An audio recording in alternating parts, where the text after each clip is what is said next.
Kurt, well, it's been a long. I've owed you a phone call for 12 years. I know that I was supposed to call you back, and I'm really sorry. It took me. I was a little busy, so I I'm forgot that calling you you were the one back. who was supposed to call me back. If you hadn't told me, I would have just forgotten. I would have thought it was Yeah, me well that was then, supposed to call you back. yeah, that's you're the not good friend. Okay, that's Yeah, not me. yeah, yeah. You can put it Yeah, on it's me. been. I mean, it's funny because through Twitter and all the things, we still kind of keep up with what we're doing. Yeah, So I don't feel like I've ever not known what you're doing, but it literally has been 12 years since we were emailing regularly, yeah, almost every day yeah. back in the day, as they say. In the very early days. I mean, I was just getting my feet wet, getting online, and I reached out to like you and just a couple other people who I was like a fan of or like found interesting. And everybody, like I wrote like three people and everybody wrote back. And I was like, wow, people are really nice. Like if you just reach out to like strangers doing interesting things online, you can Yeah, make and they're such friends. creative people. Like that's the Yeah, thing is they are real people behind it, but at the time you forget that because you're reading it every day and but back then it's probably no different now. You could write but they seem to be a little bit bigger sites and maybe not as easy, but yeah, that's the crazy part is though, and some of those people are big players now if you think yeah, about yeah, who yeah. you were talking about. Well, I mean, uh, like I swapped links with the Green Brothers had Ego Geek back in the day, and it was just a little blog of theirs. And now, I mean, they became the Vlog Brothers. I mean, and they've just grown huge. And now it's going to come full circle, and we're going to talk with one of them next week for an interview. Yeah, but it's weird. It's crazy. Like some of those people just sort of disappeared off the map. Like Deputy Dog, I kind of lost track of him for ages, and then and some of those people, yeah, they're big names now. Yeah, I mean, one of my first podcasts was Bill Karamusis of Addicting Games, and I mean, Addicting Games back in the early 2000s and mid 2000s was the platform for teenagers to play online games and millions of hits a day. And he sold out to a big media company. Obviously, he won't say, but it had lots and lots of zeros in it. And he's since purchased it back. And he just announced he bought one game just to go on his new addicting platform, Addicting Games, for over $1 million. Just to Yeah, add one game, it's so popular that one game he thinks he can, make money spending $1 million on a game and still. So it's just crazy how things have turned, but and it's the been image, 12 years. yeah. Well, and back, I mean, I remember when Imager was like this totally new thing.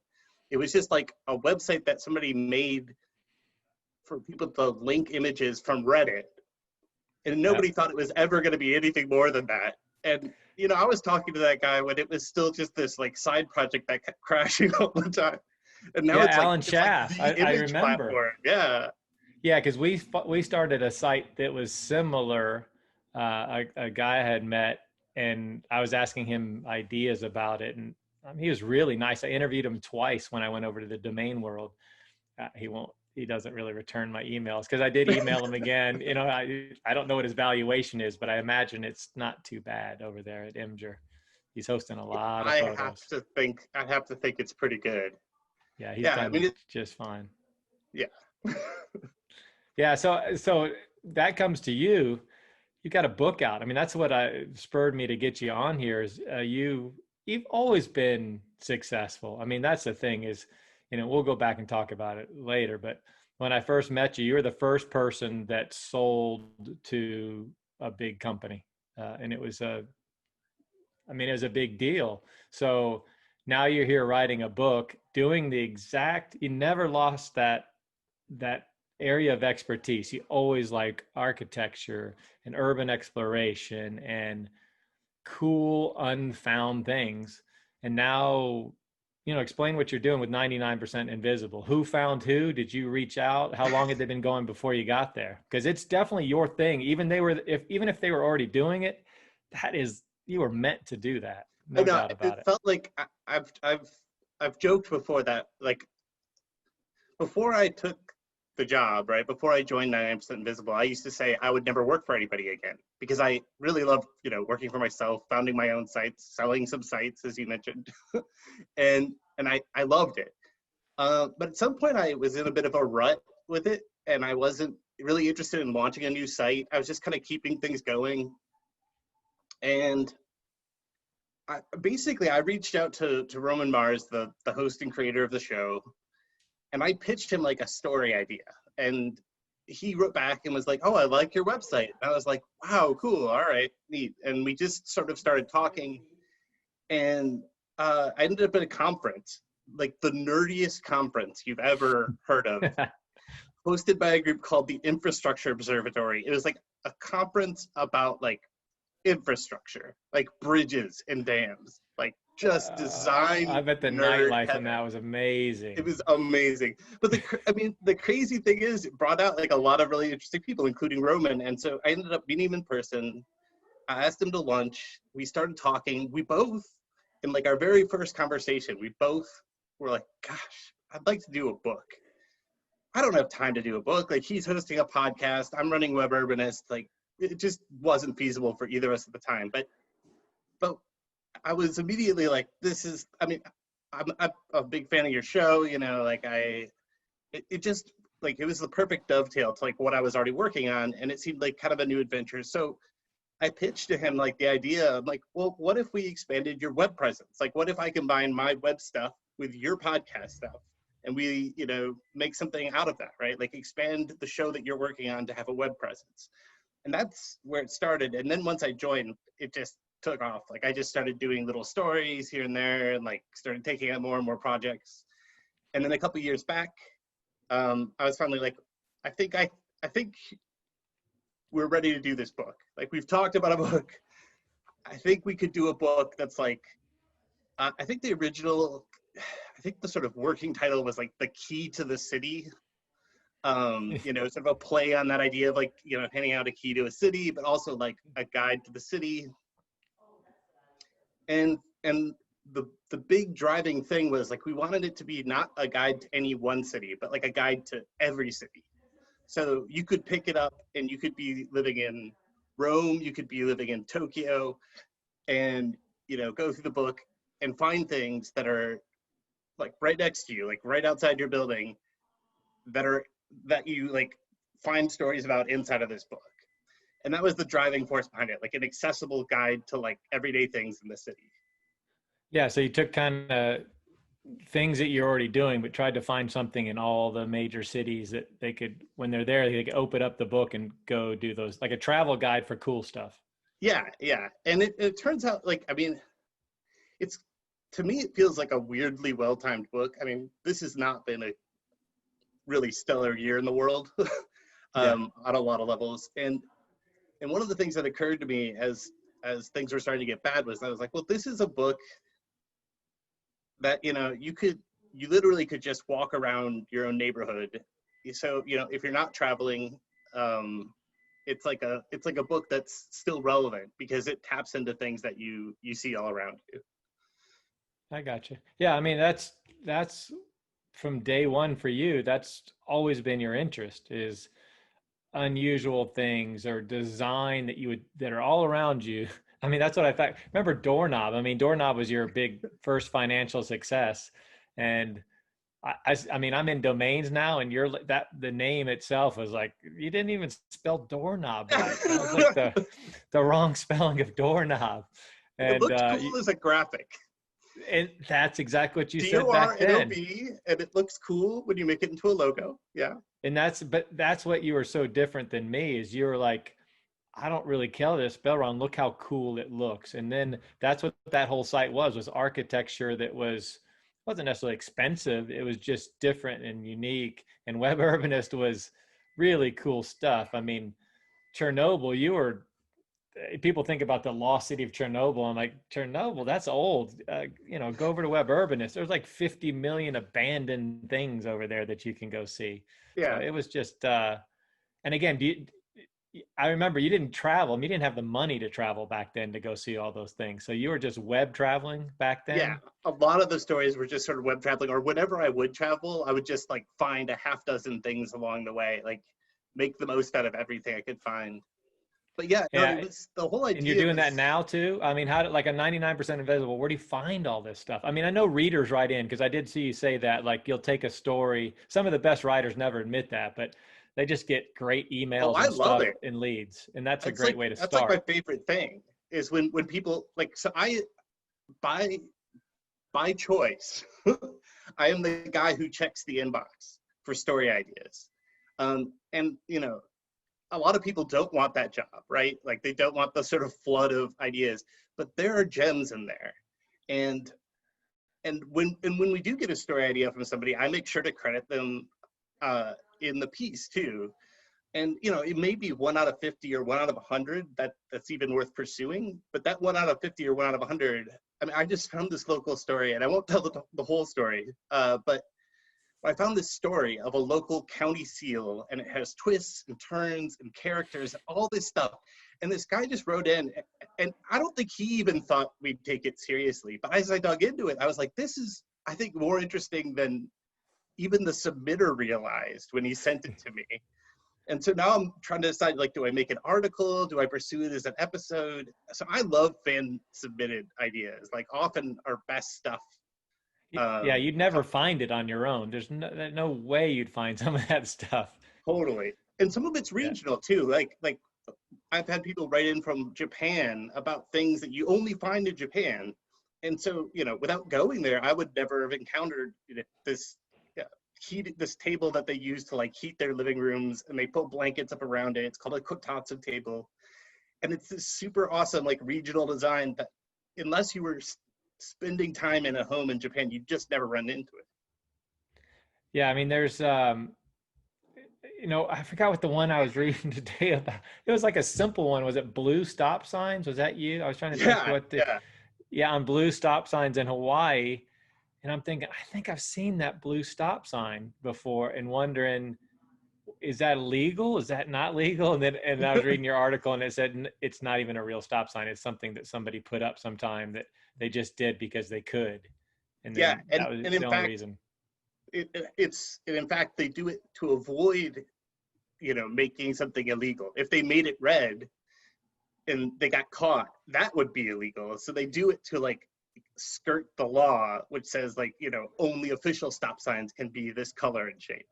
I mean, and that's the thing. When I was talking to my wife, I'm like, blue stop signs, and like, she's like, you're definitely on the internet again. I'm like, yeah, no, yeah, that's where I find it.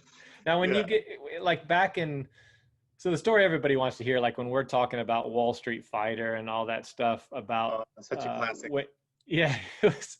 I mean, my friends today, I went on a trip to Seattle. I still travel a little bit during the pandemic, not too much, but the first couple of times there was no, I told you this, there was nobody in the airport. I feel like I owned O'Hare. It was at one time, I think the only time in my life where I walked in O'Hare that there was nobody else in there at all. And, but anyway, so I went out to Seattle and my friends were telling me, man, I miss Wall Street Fighter. It's the only reason I could see girls in bikinis and stories about just trash that and not get in trouble because I say, oh, it's Shane's stuff. I'm just reading his stuff. And now that I don't do that anymore, they've lost that whole It was man thing. to me, it was like a blog in the classic, in the best of the classic sense of the term, where it's just like you just put up things that were interesting to you, and people who were interested in those things, found interesting things there. Like it was like not like what did I have for breakfast kind of stuff. It was just like here's like what I'm into. Here's this weird mix of stuff, like it or don't, and people loved it. Like it was really popular. Yeah, I mean, that's a crazy part that I figured out. And I think the internet is figuring out is the easiest thing to do is just be yourself. And of the billions of people, if like 1/10% even think it's cool, that's still millions of people. I mean, that's the Exactly. crazy part, is it? And it's so easy. Everybody's interesting to somebody. I turned out, I mean, you push the envelope, the stories. have just a little bit of change to them, but in general, they're all pretty close to real and exactly how it went down. And uh, but yeah, people really got into it. And in my domain blog, it's kind of I only put a paragraph a day, but that paragraph's enough to just, and it's all real. It's like what a 50-year-old man goes through. Not probably a normal 50-year-old man. I'm not going to say that I have a normal life by any means. I mean, a guy that grows plants all day, domains at night, runs 60 miles a week. That's probably not It normal, really but is a strange, it's a beautiful combination, but it is not three things that I would have put together. And it's yeah, great. and Like, it's, I love seeing yeah, I you post agree. about plants and things like this, and then you're talking about domains. It's yeah, It's all over the board. And then I got bees on there, and then I got, yeah, no, it is pretty funny because I try and keep it somewhat consistent. You're going to get domains and running, but yeah, I mean, I guess that's what I figured out is just do what you love, and it's going to change as we get older. Now yours hasn't changed too much. You pretty much have been into the architecture range, but I'm sure you got hobbies that have changed, and you've definitely moved. So where are you living now? Where do you live? I'm living in Oakland now. So I was living in San Francisco temporarily when I met Roman at that infrastructure conference, and then once we decided that I was going to come work on 99% Invisible about 5 years ago, I just picked up and moved out to Oakland. Yeah, you had to be close. And then you were, since I've known you, were in what, Minnesota for a little while? Is Yeah, that right? Minnesota for a while. That's where I grew up. Seattle for a bit. That's right. And for a while, I basically, like, I had a small condo in Minneapolis, and because I could work from anywhere, I would just take a month at a time and just say, okay, I'm going to go visit friends in Seattle and like rent a room for a month. And Yeah, when you sold Doorknob, I guess the first one, and I talked to you, you're pretty much just gonna, I remember you saying, well, I don't know what I'm gonna do, but I can do whatever I want now. And that was pretty pretty much. awesome. Yeah, so Well, that was yeah. a great time in your life, I imagine. Well, it was, and it set me up really well. I mean, when I started working for 99PI, there was not much budget to be had, and I kind of had to carve out, a small bit of budget and a plan, and I was still also doing Web Urbanist, and financially, like the combination of having some reserves from having sold sites and having Web Urbanist, which I could sort of, you know, out outsource to my authors and just say, look, you guys take care of it, like, um, Yeah, you and you you guys could can reap hire most of that the out. rewards. um, Basically, like, it was that combination of things that made it possible for me financially to even start working at 99PI when it was still. I mean, when I started, the the 99% Invisible office, quote unquote, was literally the back corner of an architecture firm that had volunteered to like put up the site because they were fans, or to put up the show because they were fans of the show. Um, so it was You could like live in my donated you could live office in my space. room. Yeah. Yeah, it was like you can live in this like corner of our space.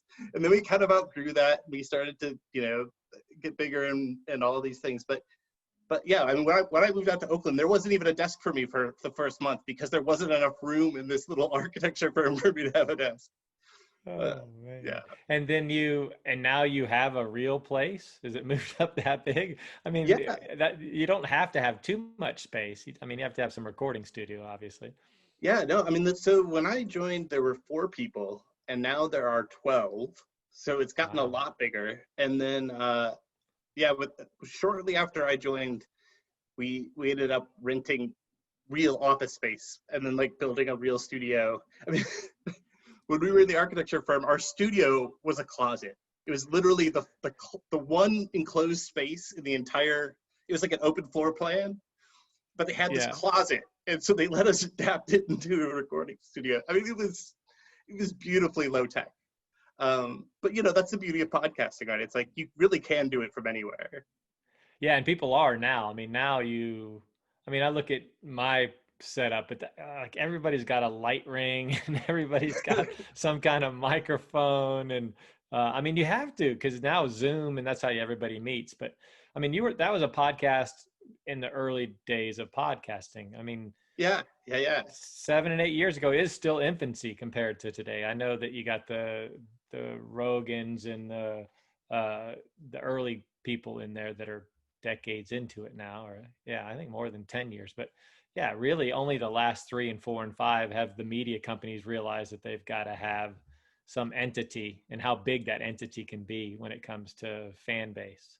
Yeah, and back, I mean, when 99PI started, that in that era, if you wanted to listen to podcasts, A, there weren't that many of them, and B, most of them were radio shows that had like basically crossed over into podcasting, right? Like Yeah. shows like This American Life, which had been on the radio for a long time, and so podcasting was just like a new outlet for them. But Yeah, it's like 99% an NPR, Invisible, another arm of NPR or something. yeah. Whereas like 99PI, it did start out on the radio, but it very quickly like the audience on the podcast side really quickly like outgrew the audience on the radio clips. And it finally got to the point where it's not even on the radio anymore for the most part. Like every once in a while, somebody cuts an episode and puts it on the radio, but it's like that shift from like radio listeners to podcast listeners is basically, you know, where 99PI grew up.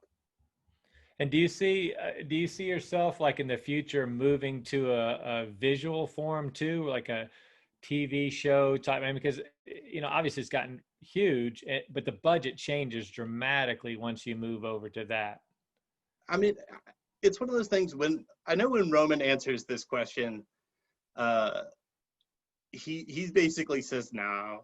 He's like, Yeah. I like podcasting, and I think it's one of those things where like there'd have to be somebody who wanted to do it, right? Like if somebody came to us with an idea and somebody on staff said, I really want to run with that, that's where it would happen. And that's kind of how the book happened too, right? It's like if I hadn't said, Roman, I think we should do a book, Yeah. you know, he wouldn't have had time for that on his own, and I didn't really have time for it on my own. But you know, Together. together we could kind of get it done. And I think that's true for any kind of new direction, right? And we've had a couple of mini series too within the show. There's one called Articles of Interest that ran for 2 seasons, and again, it was just like somebody internal to the show said, I want to do a series on fashion, but not like, you know, high fashion, like the interesting untold design stories of fashion, like a very 99% invisible take on fashion. And basically she got greenlit and just made this series that could kind of both fit within the show, but also like follow this different format and vision that she had for it. Yeah, so everybody's got. I was on a podcast earlier, but it was domain related or tech related. You said exactly what he said. Like, we'd like to do something else, but there's going to have to be somebody else to do it because we're all doing what we do and we're doing a good job only because we have a you know, something that we can hold that's not too big for us. If we add one more thing to it, we're going to be starting to juggle, and we don't want to juggle. We just want to continue doing. We're set. We enjoy what we do. I'd love to do that other thing, but I just can't do it. And I face the same thing. I mean, we talked earlier about all the things I do. Like, there's a million other things that I'd love to do. I'm sure you see it too. Like, I could absolutely do that and maybe do it better, but I'm not going to do that or do it better because I don't want to spend the time doing it. Yeah. No, and that's why, like, I mean, to me, it's like it's a matter of sort of attention span for a given project. It's like at some point I was starting to burn out on Web Urbanist, and so I pivoted and joined 99PI, and that took me in this whole other direction, and like learning how, you know, radio and podcasting works was this neat new adventure. And then at some point it's like, well, I'd like to try something new again, so how about a book? Like, I've always wanted to do a book. And so I think it's, you know, it's probably a matter of like how long a thing holds your interest before you want to either, you know, change the medium or change, you know, the interest. And for me, the interest, as you noticed, has always been the same. Like design and architecture and things is a theme with me, but it's so different in all these different formats, right? Like blogging about it, writing articles about it, doing a podcast about it, and writing a book about it are completely different kinds of projects. Yeah, and I mean, I always say you're the only person I've known that's made it that interesting. Like I do look at buildings differently. I look at everything different because I never looked at it as the art. I mean, you were the first person to email me and say, hey, there's a Banksy for sale. And I'm sure you don't remember it, but I'll never forget it because it was back in 2008, I think. And you were saying, I think at the time he had taken, it was Paris Hilton's CD. And at the time he had taken the CD out and done something with it and then put the covers back in and put them in the record stores. But he Job had a couple dropping. Yep. but he had a couple prints out and you were like, hey, this guy's got some pretty cool stuff out. You should check it out. And at the time, I remember they were like $10,000. And I was thinking, he's just a spray painter. I mean, I could have made that. But I Well, do look back on it. I was trying to find the email actually earlier because I save all my emails. And I was trying to find that email. But I'm sure you don't remember, but I do because you were the first person to ever tell me about Banksy, about how he was pretty cool. yeah. Well, there was one of my favorite projects from that era was he actually went out one time. I think this was in New York City, and he set up like a stall, as you do when you're a street artist, and he like put some of his art for sale for like $20. Yeah. And everybody just thought it was a fake, right? Like nobody thought like this is Banksy. And so like basically like 3 or 4 people bought these, and then it was later revealed that they were like actual authentic Banksy pieces. And it was They just bought kind of $100,000 paintings on the yeah, streets of New York for $20. for $20. And I just thought, like what a great way to like make us rethink how people, interact with art, how people value art. Like, yeah, it's Yeah, I very mean clever stuff. that's the thing again about you. I was like, God, man, it was just, and you're always digging. That's the other thing is at the time we're all struggling for content, and you're always coming up with content. I'm like, God, and then you started 2 more sites. You had Web Ecoist, and I go, I can't even come up with 2 articles to write about. And I'm talking about T&A, and you're talking about all this cool stuff, and somehow you filled up 3 websites with stuff on design. And yeah, I was always amazed by that, is you always were able to dig up content. So I'm sure Roman, whether he knows it or not, should be pretty grateful that you got a guy that can dig up stuff pretty Well, easily. I do pride myself on bringing a lot of ideas to the table, like in meetings and in our internal ideas, and like if anybody's ever looking for an idea, I encourage them to come to me because I'm like, I have ideas overflowing. My list is always too long for me to actually implement all of these ideas. So how's But the book sales looking? I was kind of reading that they look pretty good pre-sales, which again, for most, I will say, so my friends that have come out with books have killed it, all of them, because they're all such unique books. Like Brian Shannon's, it's a trading book. So he was another blogger in the trading, and he wrote a book on chart trading. It's like the Bible of chart trading after a decade. It sells, I don't know how many it sells, but when people talk about trading stocks and learning how to read charts, he wrote the book. So it's everybody I've known have come out with different things, have always done well. So you're I mean, blessed now that you got to talk to me about it. So that means you're gonna have a great book. yeah, definitely. Well, so pre-sales are going really well, and I will give a lot of credit to Roman for this because Roman is he's really good at everything about this. Like so among other things, 99% Invisible set records for like the highest grossing Kickstarter campaign for journalism, I think twice. So he's really good at speaking to the audience and saying, hey, we've got this thing going on, get on board with this.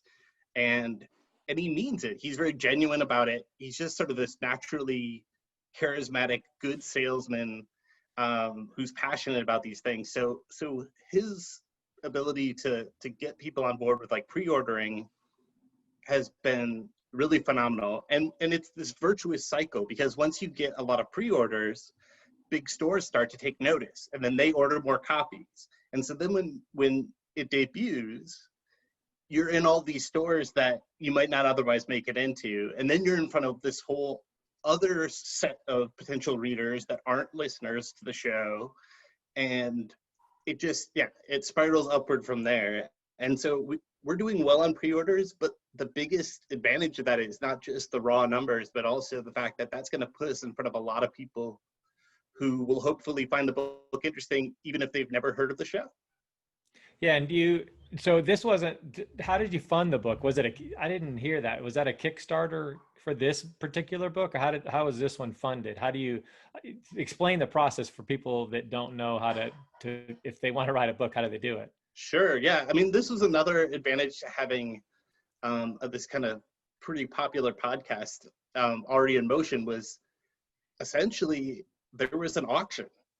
There was an auction process, and a number of big publishing houses all bid on it. And the bid wasn't just a financial bid, but it was also like, what will we bring to the table, right? Like how will we market it? How will we approach it? How will we classify it? And so basically, we put the idea out in front of these publishers, and they all got to sort of say, okay, here's what we would do with it, you know. And part of that was an advance, right? So we did get an advance, which made things easier. Yeah. And we got to sort of look at what the different publishers were sort of passionate about, you know, like some had heard of the show, some hadn't, you know, like there's this pretty big range. And then essentially we got to sort of pick of the litter and say, okay, well, this publisher has like the right combination of things that we want to work with. They have this enthusiasm for the book, and it really carried through. Like our editor was a fan of the show. Like she like goes and talks about the show at parties, you know, and that's the No, kind of that's a editor perfect that's editor. So perfect. she understands. Yeah. Yeah, so she gets it. She has like this enthusiasm for it, and she's also just a really good editor. Like she was very, you know, very clear about what was and wasn't working, and like a really great collaborator. And yeah, so the short answer is we had good options, and we had funding up front, which was a really nice thing to have. But I think it only happened because we were at this stage where the show is big enough. I think it's in the top, I don't know, it goes up and down, but it's somewhere in the top, you know, 20 podcasts in the world. And with that kind of power to bring to bear, it was a lot easier to get the attention of these big publishers. Yeah, no, it helps when you're bringing audience to their book. I mean, it's, yeah, they're really just publishing it. Their job is to help you distribute, but you're going to bring in, I mean, you're hoping to get a lot more, like you said, if you can get it in hands of all these people that don't know about you, that's their job. It sounds like that you brought a lot to the table because you have such a built-in audience. Because that's how I kind of said, hey, I got to get you on the show. You got a book. I mean, I'm by no means the press junket. Is, yeah, you're going to be on Rogan, and then you're going to be on Shane's site podcast for Uncomfortable, and then you're going to do Regis and Kathy, or now whatever it's called. You know, no, I'm not on that. So but it was really cool to see. I can't wait for the book. I get an advanced copy. I feel like I'm back in the game, because back when we were doing our site, you know, everybody sent us books to review because they thought we had a lot of people reading the site, so we got a lot of cool stuff sent our way. Yeah, no, I love the fact that, yeah, I love the fact that we can just, like, I added your name to the list. Like I love just being able to say yes and send him a copy too, you know.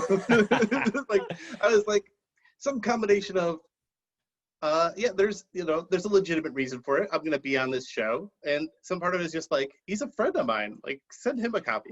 Well, you're a legit, anybody that gets a anybody that shops a book that has multiple options, and anybody that gets paid more than $1 in advance on a book is a real author. I mean, in honest truth, most people don't have that luxury at all. But again, it's earned. There's no doubt you're Yeah, bringing an audience to the table. it makes life a lot easier. I mean, having an advance really allowed me to set aside a lot of time over the last, basically, has it really been 2 years? It's been like 2 years. Yeah, I mean, having the advance basically justified me taking a big step back from a lot of my day-to-day stuff and saying, okay, I'm going to focus a lot on this. I'm going to spend a lot of time on this and write it and rewrite it, work with the illustrator. And there's so Well, much stuff it's that your goes into job. making these things. Once people give you money, it becomes part of your job. You feel Yeah. you got to really, you have to do it. Now, I mean, you have joined the ranks of the guy from Hot Chicks with Douchebags who got a big advance to do. I don't know if you ever remember that site. Oh, That I was one remember of the, that site. yeah, Yes. he got a good advance to write a book based on his blog. And I thought, man, if you What what is if that you have book any even kind, like?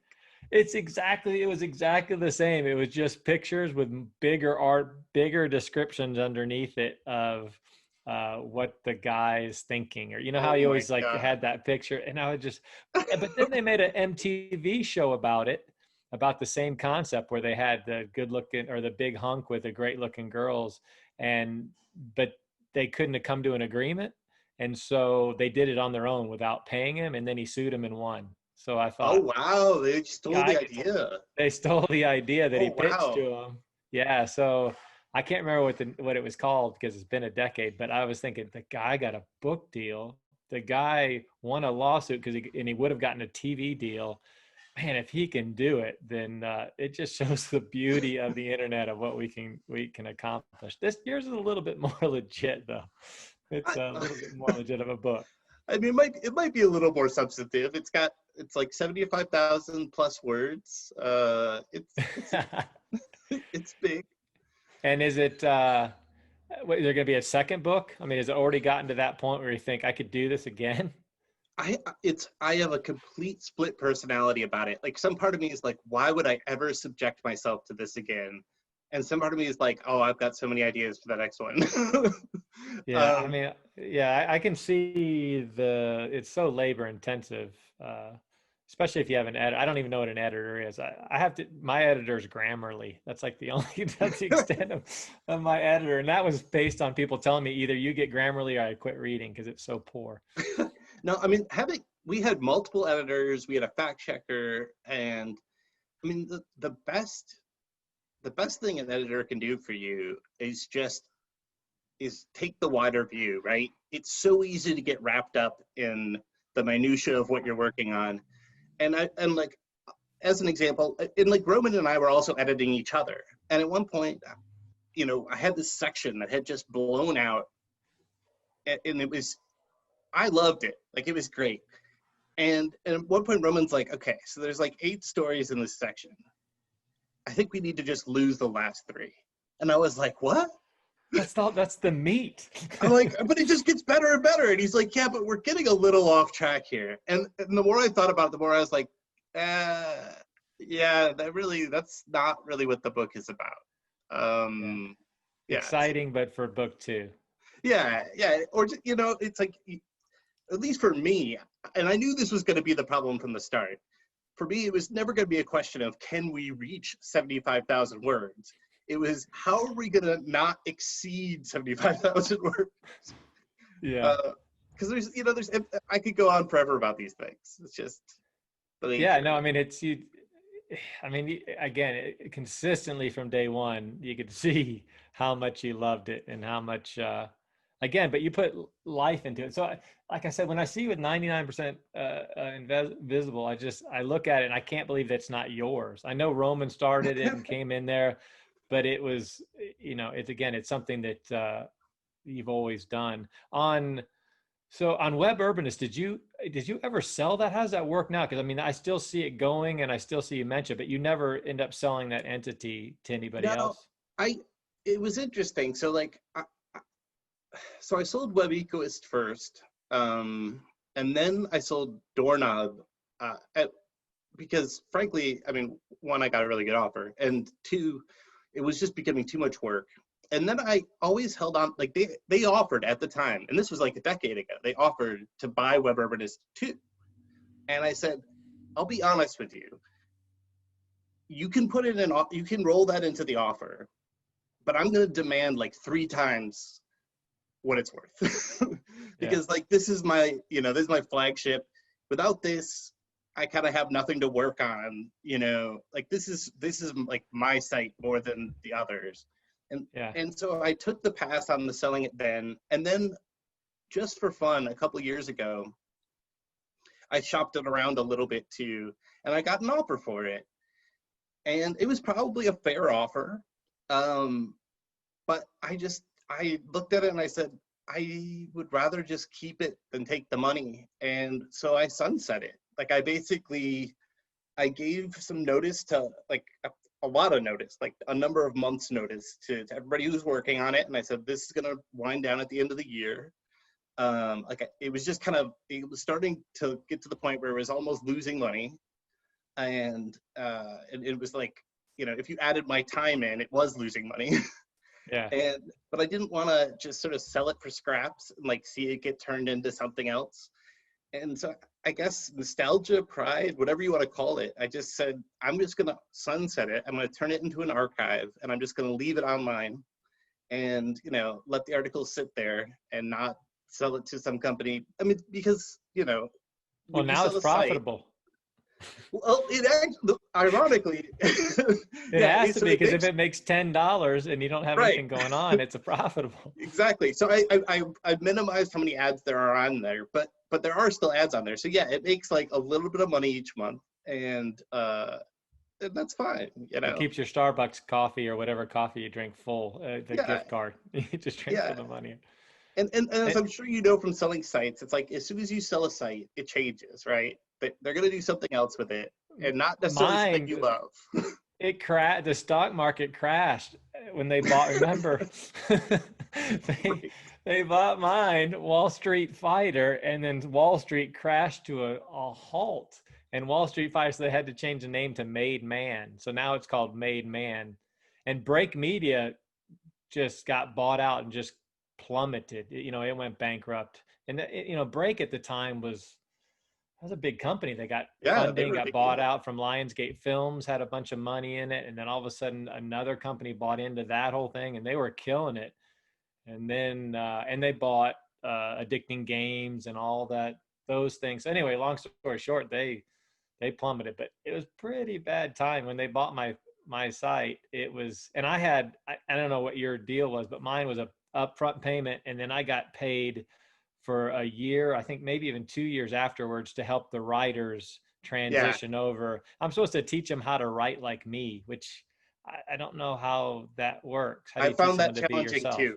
Yeah, yeah. I Yeah, mean, I they wrote don't up want to change guides the and tone. everything, but it's like, yeah, it's hard. I mean, like some part of you is in the writing, no matter, you know, it's Yeah, hard to I can't teach tell that. them that, especially if they're like 22 and I'm 35. You know, it was me, and they knew what they're doing, and they had all these other sites that they could feed traffic. I mean, I was trading with College Humor, and that's the other thing that we talk about is we're not going to lie. We got started through Dig and Reddit Oh yeah. by Oh yeah. and so what I don't even know his real name, or if he even remember, it was Mr. Baby Man. If it was, He was the remember top Mr. digger.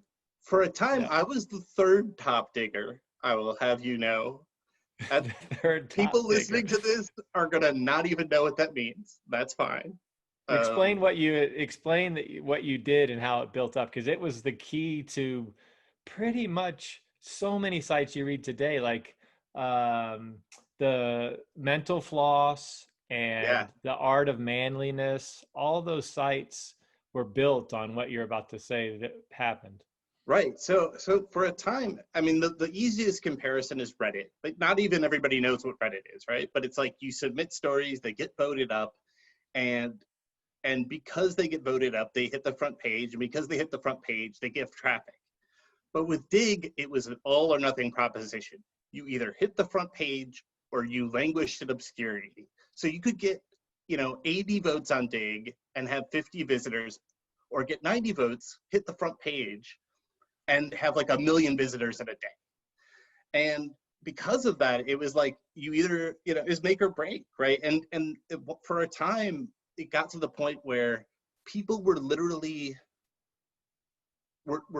emailing me and asking to get the publishing schedule for Web Urbanist, because Web Urbanist was such a surefire hit to get to the front page that that if I gave them the heads up, they could be the first one to submit it, and they would know it would get taken to the front page, which of course was a huge benefit to me, right? Like hitting the front page, getting all this traffic. Um, but it was just this totally backwards thing. And somebody at one point asked my Dig account too, like, how do you have the inside track on Web Urbanist, not knowing that it was, you know, me. Sometimes, like, I'd submit other sites Yeah. too, but I sometimes submitted my own site, and yeah, it was a wild time. So for a time, every day, Web Urbanist was hitting the front page of Dig, and some of that traffic, you know, just goes away, but some of it sticks. And as people keep hitting the site over and over again, you know, some start subscribing, and then at some point, Google put it on its Google listed it as like a top 10 feed. And so at one point it had 500,000 RSS subscribers from Google, but it all traces back to Dig. It all comes back to like this make or break site that people just, yeah, the proto Reddit, as it were. And then at some point Dig, and it's crazy. What's crazy to me is Dig launched all these giant sites we're talking about, right? But Dig itself, at some point, basically went under, and they sold it for parts. And if I recall correctly, the website itself at one point sold for $500,000. And it boggles my mind, because the value that that site created for other people, like it created more than that for you and I. Yeah, like, so to have it, like, I was like, I didn't even know it was for sale. If I'd known it was for sale, I might have gotten some people together and been like, we should just buy Dig. I don't know if it would have worked out or not, but to think of like all the value that that created for these independent publishers who got their start there, yeah, it's wild. Yeah, I mean, Kevin Rose didn't do too bad. It's not like he, you know, he's suffering. He's got a great VC gig, so he's doing. I mean, Kevin Rose, but they could have been Reddit. I mean, they just messed with the formula. Everything was going smoothly, and all of a sudden they changed how it works. And then Reddit's like, well, we're not changing anything. We're gonna do it this way. And because remember, it was Dig or Reddit. Everybody's like, Reddit sucks, Dig sucks, and that was the two big. And I remember when Dig was starting to falter, we all started moving over to Reddit because it had more users. And I wrote an article on a new site that I built, and it was like a story of a New Zealand 60-year-old man that won an Ironman that had trained at home, and you know, he was the oldest man to ever win. And I put it up there, and it was like the top upvoted story for like 3 years. It was the number one story. And it lasted. And now, of course, the votes and the amount of users, it's 68,000 upvotes is nothing on one day. But at the time, that was a big deal. And I built a whole website based on just that article because it got hundreds of thousands of views, which got me backlinks. And it's amazing how and that was the other secondary influential that was. Yeah, like not only did you get this huge traffic hit, but it was basically guaranteed that when you hit the front page of Dig, 500 other websites would link to you. So it was just like this immediate, like a permanent backlink spread, which of course is great for, you know, search engines. It's great for everything. Yeah, it was just an automatic building a website. Like I remember you got me on a couple times. I was so happy. I remember I sent you that Xbox. I was like, I can't pay him. But I'm like, he's a poor guy. He's just building up his website, but he's made mine. So I'm like, I'm going to send him an Xbox. I got a lot of traffic and advertising. I could at least pay the guy somehow. I got really good use out of that Xbox, I would add. And at the time, I was living in kind of a fire trap that didn't have a front door, and and really wasn't up to code for like $400 in uptown Minneapolis. So yeah, I could like, yeah, I was a poor, recently ex-grad student. And I was like, I got an Xbox. I had a real job, so for me it wasn't. So everything was gravy, and I'm like, this guy's eating ramen noodles, living in a closet. I can at least send him something and maybe he'll keep sending me traffic, because it was. And you know that high. It's something that when you see it now, I know exactly what they're going through. So when someone has a hit or success, and they get that first day when all that web traffic comes on there, and you're literally just re-clicking and refreshing the stat counter, watching the amount of people come through, or your ad account, and then the next day all you want to do is repeat it again. Like, how do I do that again? How do I get to be on the top of Dig, or how do I get and I see people now, and it's no different. They'll have something that's covered and they'll get lots of traffic, and I think tomorrow there's going to be an article that's going to be part 2, because they're trying to nurture and nurse that feeling and that excitement of all that action and activity and eyes on them. And Yeah. we got it when we first Yeah. started doing it. We And when I absolutely was felt first that. doing it, I mean, I didn't have any, like, my first big dig hit, I don't think there were even, in fact, I'm sure there weren't ads on the page. Like, it was just the thrill of having tens of thousands of people show up at, on my crappy little website. And I was like, okay, what did I do right? And how do I do it again? Yeah, Like, exactly. How do I do it again? I mean, I remember, like, I mentioned Fat Tire beer one time on my site. And then at my front door, New Belgium Brewing Company sends me a case, like cases of all their beers, because I wrote about it on their site. And I thought, this is living. This is how you do it. Like, you have a site so popular that if you mention them, they thank you. I'm sure yeah. like celebrities get t-shirts and gifts all the time, just hoping they'll mention them. And it was, man, it was such a great feeling. I'm starting to feel it again when I talk to you. I've kind of gotten past. I'm in domain investing now. There's like 600 people. No, Well, I've been nobody. wondering about that. I'm like, it's a big industry. There's a lot of money moving around, but is it really a tiny community of people who are It is. I really mean, hardcore? it's probably 600 regulars that are spending lots of money, and then there's thousands more that are just kind of dabbling in it. But when it comes to like my website of people that are actually purchasing domains every day, because that's how I make money, is I have commissioned links to the actual auction, so I mention them and talk about them. It's probably only about 600 people. I mean, I was listening to a Wow. guy that said his podcast, which is one of the more popular podcasts, and he had, I'm just kind of basic summarizing, but he probably had 10 or 12 episodes out, and he had 12,000 total downloads. And that's great For the industry. for the industry. But when Yeah. I think about it, I'm like, I'm hoping a podcast gets that every episode. I mean, it's a big world. I hope that I get to that point where I have 10, 12, 15,000. How many listens or downloads is a super popular one like yours get? I mean, can you share that information? Oh yeah, yeah. I think we get about 2 million a month. I know our total, like our all-time total, is somewhere north of 400 million downloads.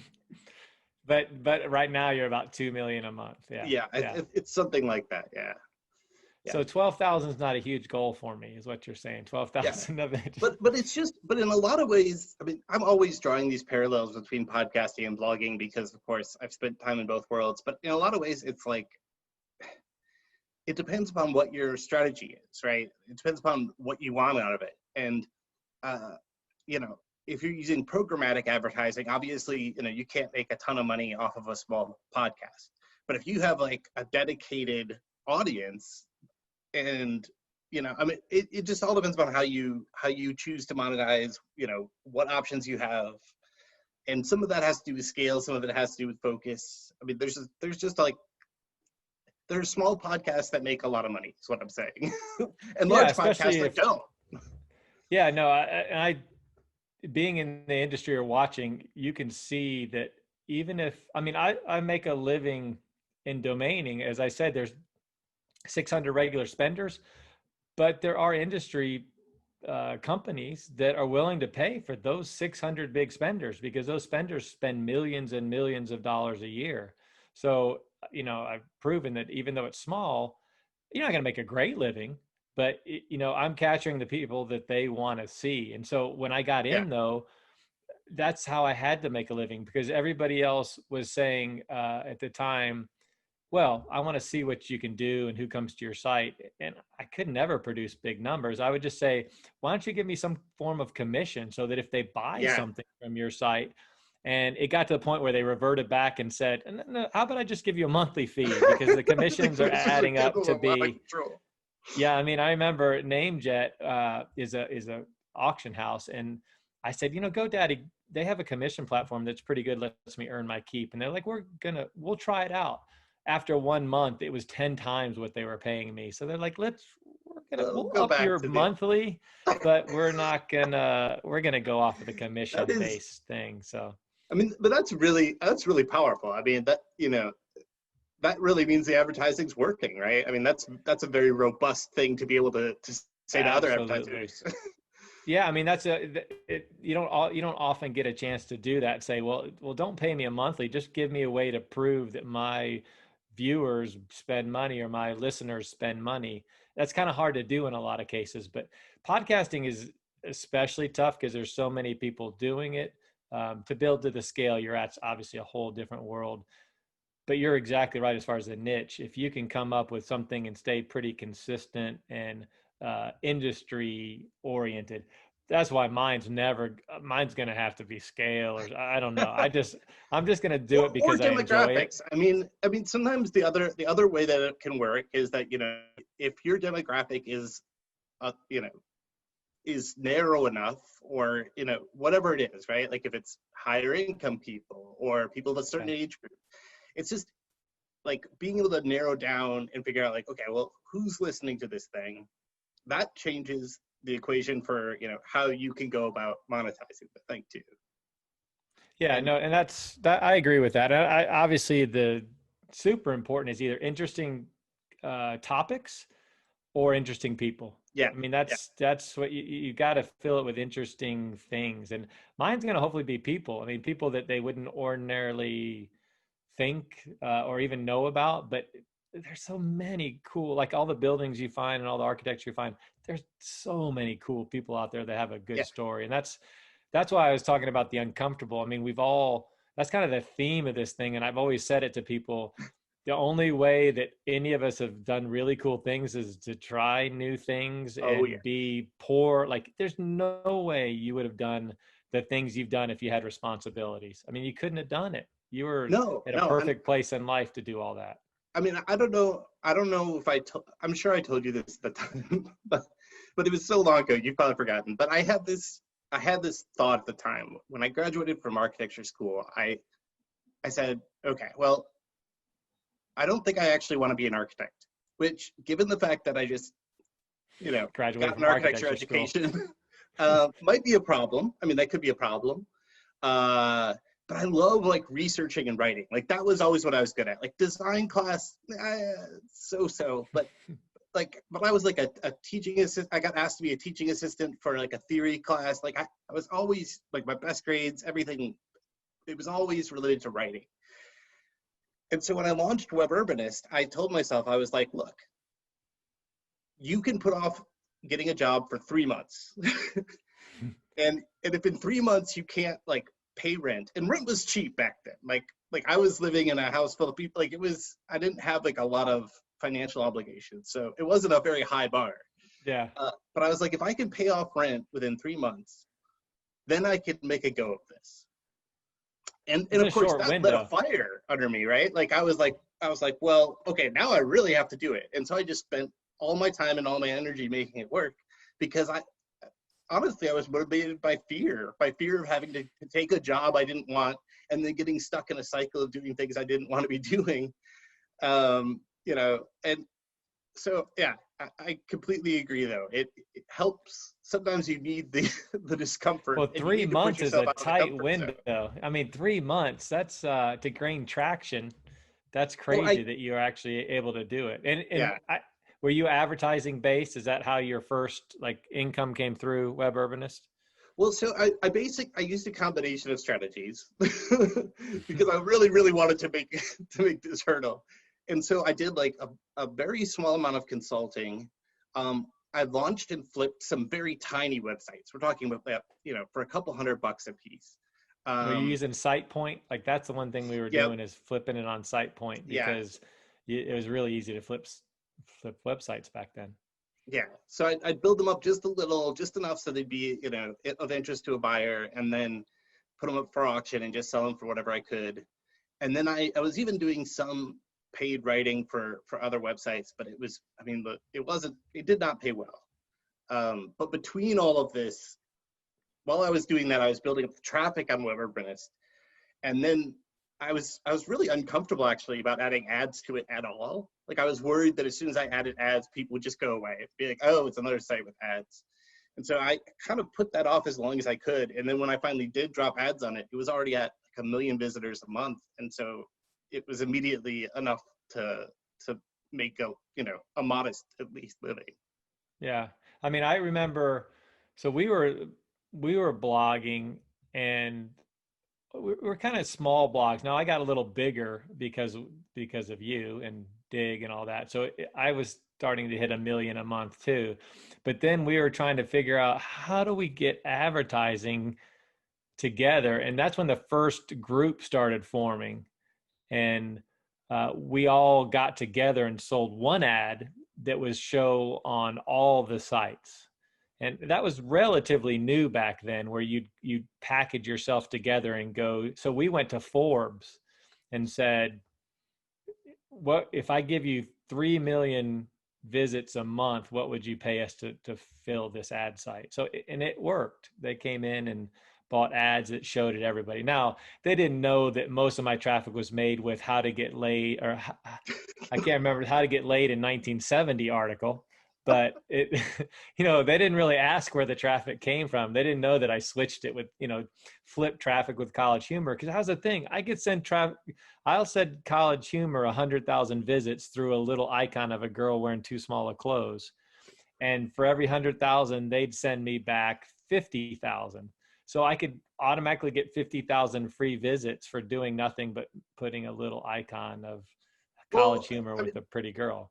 That was a big thing at the time too, and I think, College Humor was sort of a big entity, but on a more informal scale too, it's like link swaps and trading traffic with each other.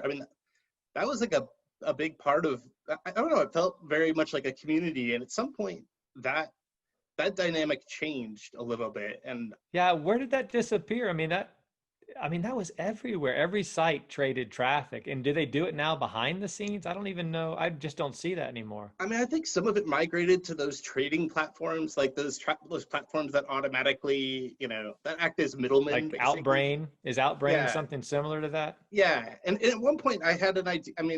I got pretty far with this too. I had an idea to create one of those, but that would actually be high quality. Instead of with your brother-in-law maybe in Exhibit or Inbit, was that?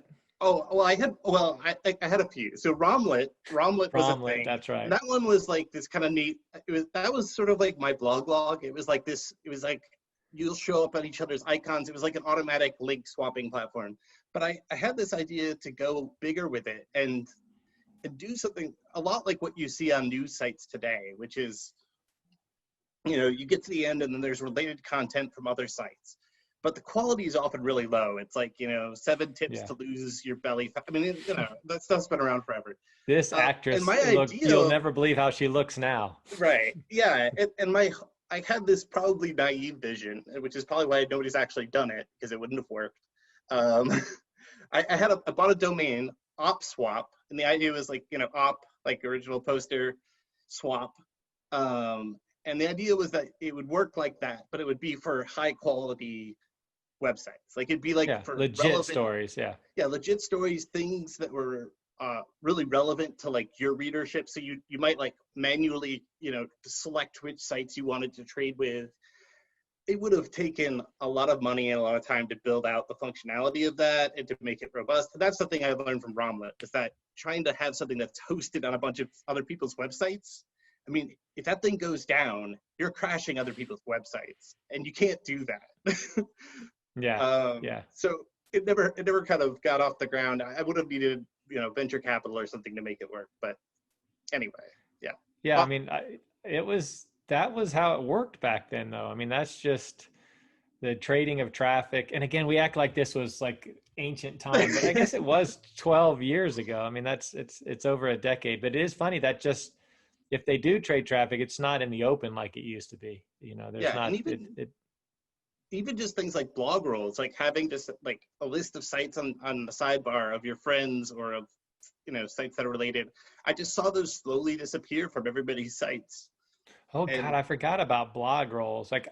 I got taken in the domain world. A lot of people don't like me, so I got taken. That Really? Was a big deal when I started getting taken off people. I'm like, I think he's mad at me, because you remember that he's taking me off the blog roll. Is he mad at me, or she mad at me? That was a big deal when you're on their blog roll. You're like, oh, that's really nice. He's my friend, and then you come off and like, I did something to piss him off because he just took me off the blog roll for some No, I reason. think it was just a product of the times. Although I do want to hear more about this. Why don't people in the industry like you? You're very Well, likable. I am, but I talk too much, and so I say things that I'm thinking. Like, there's a friend of mine, Krista, that taught me one night drinking in Las Vegas that there's an inside voice and an outside voice, and Oh, sometimes you're supposed to choose between which one you use. yes. And I had not figured that out really until I think I was 48 at the time. So I've learned to maybe not write in form that lasts forever on the internet that someone's a douche or that someone is, doing something that I don't approve of, that it's probably just in passing, that I should have just left it and not said anything. And yeah, so that's how it happens. I mean, I don't take criticism. Everybody calls me soft. I don't know what Adam, I have a friend, Adam, that said, I can't remember how he put it, but basically he said I was soft, that I took things too personally when people said stuff about me. And he's probably right. Cause I feel like I don't do anything wrong per se, but in hindsight, I probably do. I probably say some things I'm not supposed to. So, and then I just come across as a pompous ass because I'm always talking about what I do and what I, like brag about my running times and brag about, but I don't feel like it's bragging because I work really hard to do all of those things. I get up at 4 a.m. This seems like bragging, but I get up at 4 a.m. to go running 60 miles a week. I'm not really bragging. I'm just saying it can be done. Like anybody that says they don't have time to do stuff, they don't really mean I don't have time. They just are saying, I don't want to make the time. It's not important enough for me to do that. And that's nothing wrong with that. That's life. But I'm like, I'm kind of pissy with people. And I'm like, no, no, no. If your friends called you and wanted you to go out for a beer, somehow you would make time to go out and do that. But if I ask you to do something that's physically or mentally hard, you're probably not going to have the time. You're really busy. So that's kind of where people I get on me. completely agree. And I use that excuse, and I know it's an excuse. Like, Yeah. I'm very self-aware of that excuse. And there's nothing wrong with that. Like I have I would much rather when I say, do you want to do this? And they go, no, I don't really want to do that. I'd much rather that than, oh, you know what? I don't have time. I'm like, no, no, no. Just say you don't want to do it. I'm cool with that answer. There's nothing Yeah, wrong with that. no. And my wife made that very clear to me. She said, and I've told this story a million times. I said, I can't go. I've got to work. And she said, no, no, no, step back. If your friends asked you to go out, you wouldn't have to work today, but I'm asking you to go to my parents' house and now you've got to work. You make time for the things you want to, and you don't make time for the things you don't. So I think about that all the time. And when people give me that excuse, I just like, no, no, just admit to yourself that it's not that important to you at this point in time. And so that's why people don't like me, because I'm kind of you're finding out very quickly why people take offense to what I Oh, say, but sometimes it's the truth. yeah, yeah. Well, I completely relate. I'm often told, not in my about my writing, but about my actual voice, that I should be using my inside voice by my significant other. Um, and she is also right. And but yeah, no, it's all about it's about how you prioritize your time. And for me, an easy default is work. Like, work is like a thing that I can fall back on. For some people, work is like a thing they have to bring themselves to do. For me, I'm like, what should I be doing right now? I'm like, well, I could just write an article. Like, I Yeah. could work on this thing even if it's not due yet. And it's just all a matter of how we prioritize our time. That's because you really love doing it. I mean, that's what I've put into my life, are things I truly enjoy. I really don't add things that I don't enjoy. It doesn't mean I enjoy them at all points in time, but for the most part, having a pretty awesome. I mean, anybody who listens to what I do for a living, there are literally billions of people whose hobby are plants. I get to make a living with things that people want to do when they come home. They want to work in the garden. They want to grow a plant. That's what I do for a living. So I got a pretty cool day job. And I always tell people, the domain people want to talk about plants because they find it fascinating, and the flowers. And the plant people want to hear about tech and the party at the Playboy Mansion that I went to for the for the domain conference, because they find that amazing that I get to fly out to LA and go to these great things. And what I go, where are you going this weekend? They'll ask me. I say, oh, I'm flying out to LA to go meet with Break Media about selling a website. And they're like, how does that have to do with With flowers? flowers. I'm like, oh, well, I have this little thing on the side where I write articles but I'm selling it to Lionsgate Film and Break Media, and they're just staring at me like, what is that world? So, I mean, we got some pretty cool jobs if you think about it. What we Oh do for yeah, a living and is crazy I'm a cool. little jealous of the kind of diversification of your life, because honestly, well, for one thing, I could definitely use some exercise, but for another thing, I'll tell you the biggest thing I've realized in the pandemic and during all of this lockdown is how confining. Like, I always loved living in apartments and condos, never wanted to take care of a yard or a garden. And I suddenly have this urge, like more than ever before, to like spend time with my hands in the dirt. And like it is not something I thought was inside of me. I just thought I was not a plant person. And now I'm just like, my daydreams are about having a yard and like taking care of that yard and growing beautiful things. And it's a really strange change of pace. And so actually later this year, for a couple months, I'm gonna be living in a cabin in northern Minnesota for a couple months, just as like a change of pace. And people are like, well, aren't you gonna get bored out in the middle of nowhere? I'm like, I'm bored in the middle of the city because we're on lockdown. So I might as well be bored out in beautiful nature where I can Yeah, like, at least you can walk around. yeah, like I could enjoy the outdoors a little bit. Like, yeah. And Yeah, I and just, that's why I'm thriving. Like, I went through a period of about 1 week at the nursery where I'm like, I got a lot of flowers that I'm not going to be able to sell if this whole world shuts down. But then 1 week later, I was the refuge of everybody. I mean, it got to a point where luckily I have 48 acres and we can spread people out. oh But my God, I had no idea.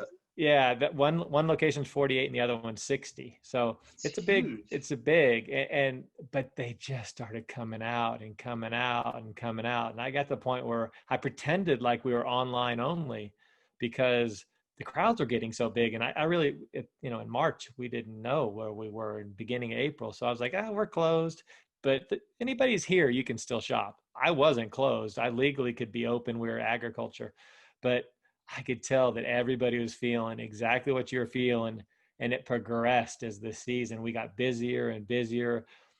And then, online has gotten super busy. So domains became even more valuable Oh because people yeah, are trying to you're get in both of the online. right businesses, aren't you? Yeah. So we sold a 3letter.com for almost a couple $100,000. And so I had some extra income there. And then everybody's running now because they don't have anything else Yeah, to do.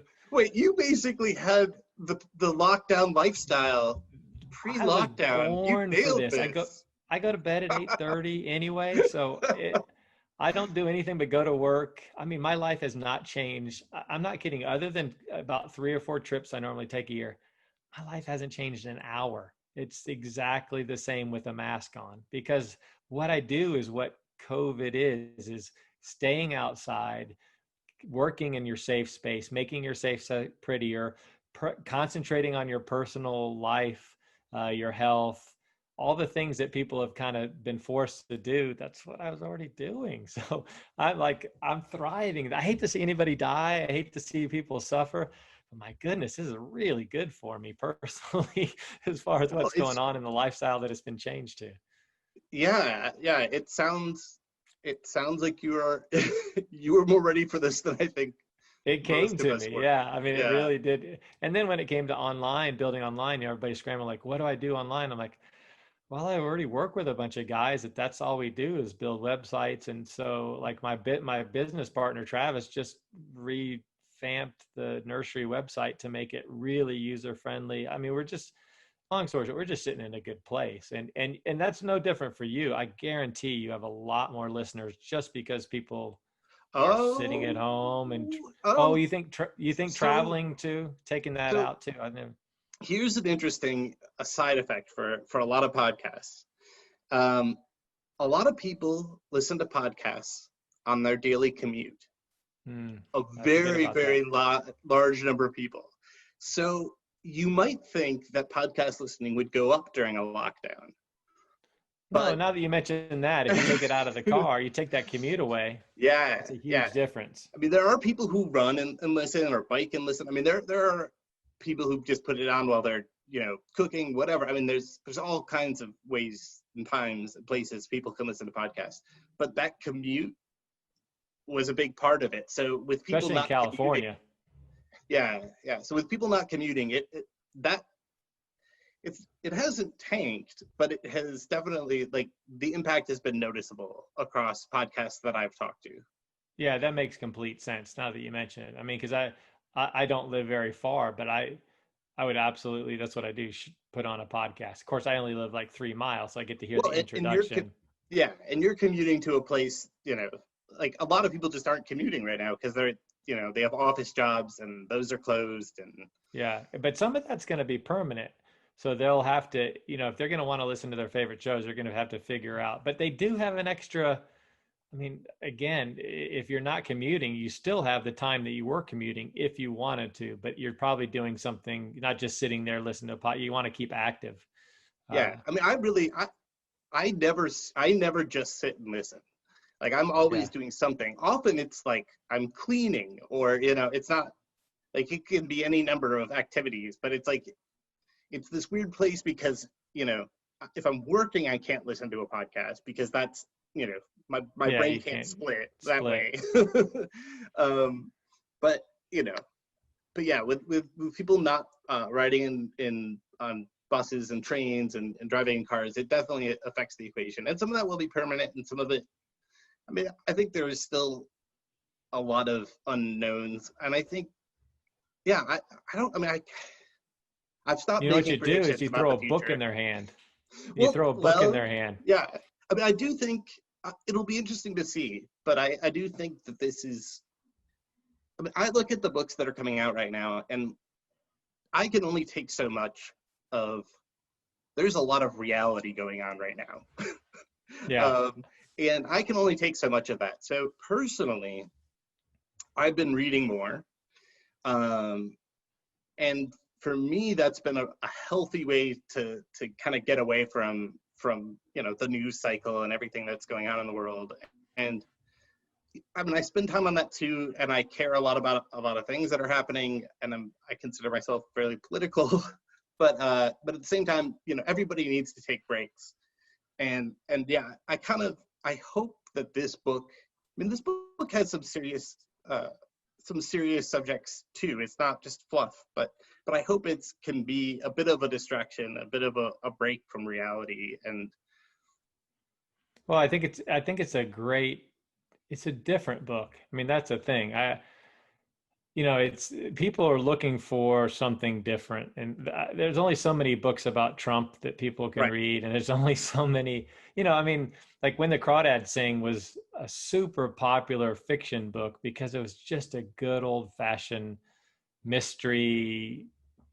Just a good old fashioned book, and I mean, Cobra Kai is the number one Netflix because it's just, I mean, there's no nudity. I mean, there's some violence, but it's just like people want to go to a different place than where they're at right now. Just not, totally. and I think your book could definitely fit in that. So I think it's great, but I know you, so I know, people that haven't listened to the show or know you maybe don't understand, but I don't think I've ever seen you touch anything that wasn't interesting. You're different than me. Like, you're Uh, not going to just fill the pages.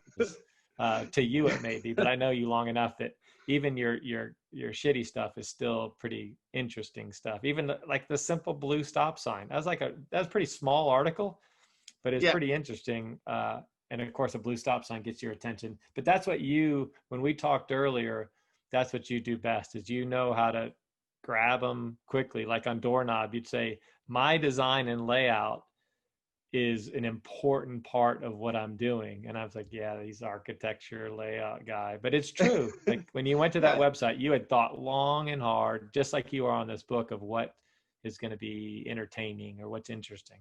And how to, and just like the rhythms of things. Like, sometimes when I'm trying to explain this to people, they look at me like I'm crazy, and maybe I am, but like the rhythm of text and imagery, right? Like the way you lay out a page, all of these things affect the reading experience, both online and in a book. And so those are things that I think about a lot. And like, how are you gonna, a big wall of text? I mean, it depends upon, what you're writing about. But if you're writing about design, a giant wall of text can be imposing and kind of boring.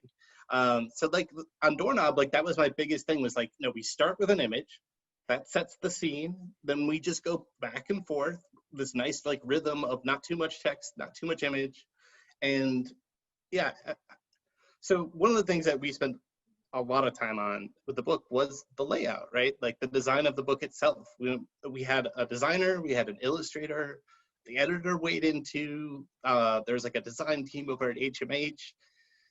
It was it was challenging, trying to balance all the bits and pieces, but I was really insistent about a lot of things. And I don't know if, I'm gonna assume that she meant it when she said it.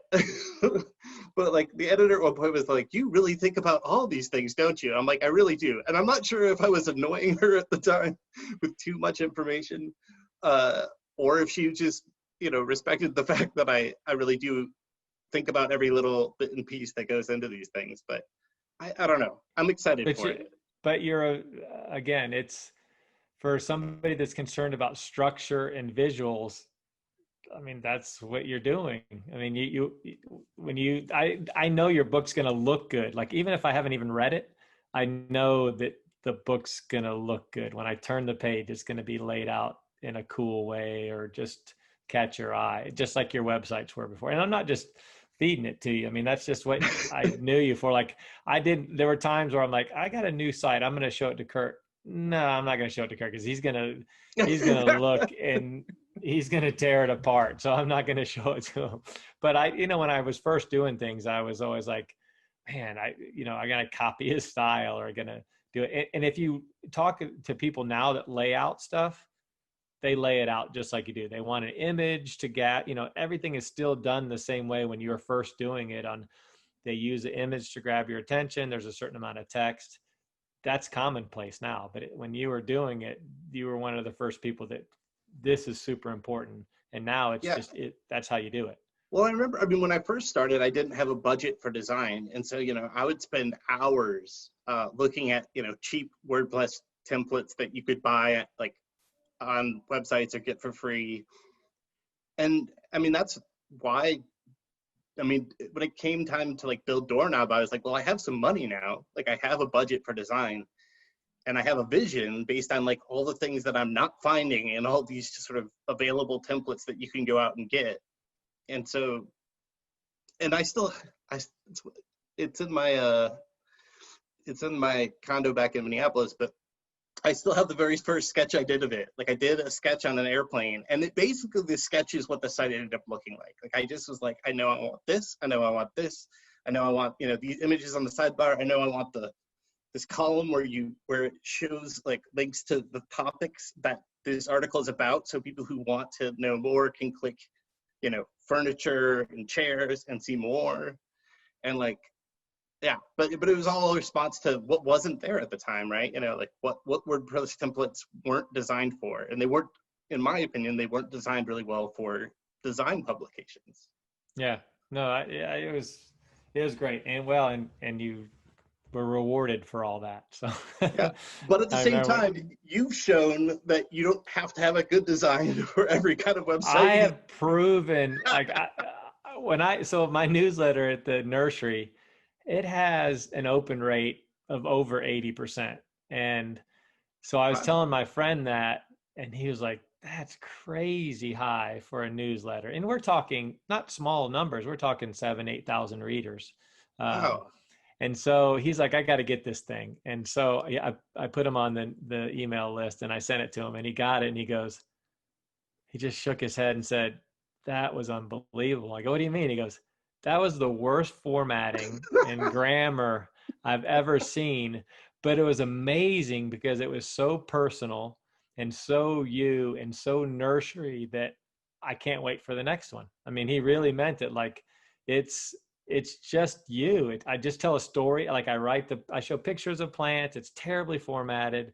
And then at the end, I tell a 200-word story, and I just tell a story. I mean, it's random. There was one time where this was a couple of years ago, where I was trying to tell people spacing, and I was trying to keep them. This is before COVID.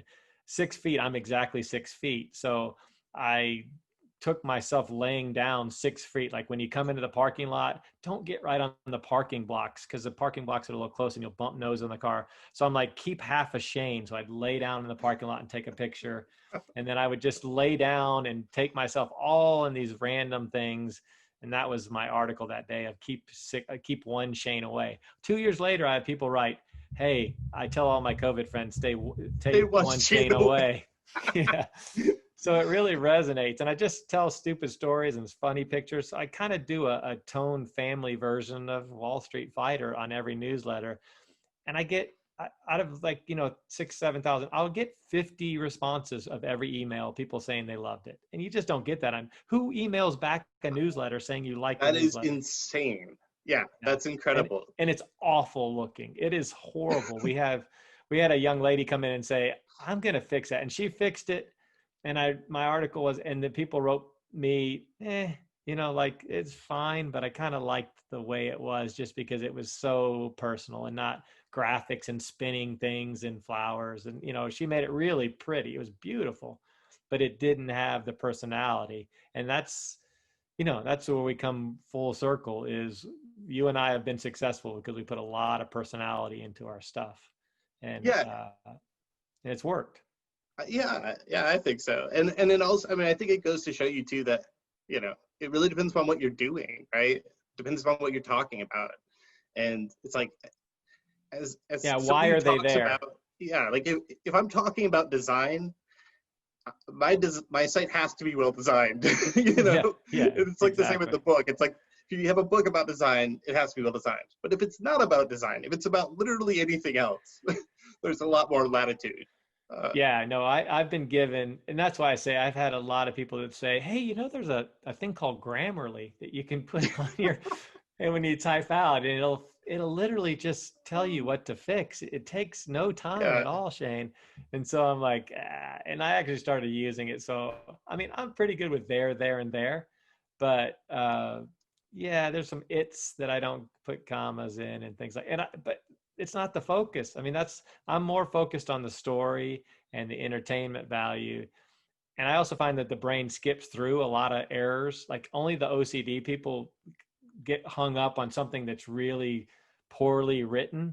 But for the most part, their brain naturally, they've proven that you can type out words that are misspelled and people flow right through them. Yeah. So, I mean, that's where I've concentrated. So it doesn't upset me too bad when people say, God, you're stupid. I'm like, I'm fine. I'm 51. At this point, I'm pretty good with who I'm at. If I'm stupid, I've done fine. Well, yeah, no. And I've inherited, my mom is a professor, and I've inherited some of her kind of OCD about words. And it hampers my ability to be a good editor, because, as I said, a good editor, is somebody who's looking at the big picture of things. And I do get hung up on these little things, and sometimes too much so. And so, for me, it's hard to turn off that part of my brain, but it's often better that way. That's where good teams are. Like, you take you and me and you add up all the right ingredients and it works just fine.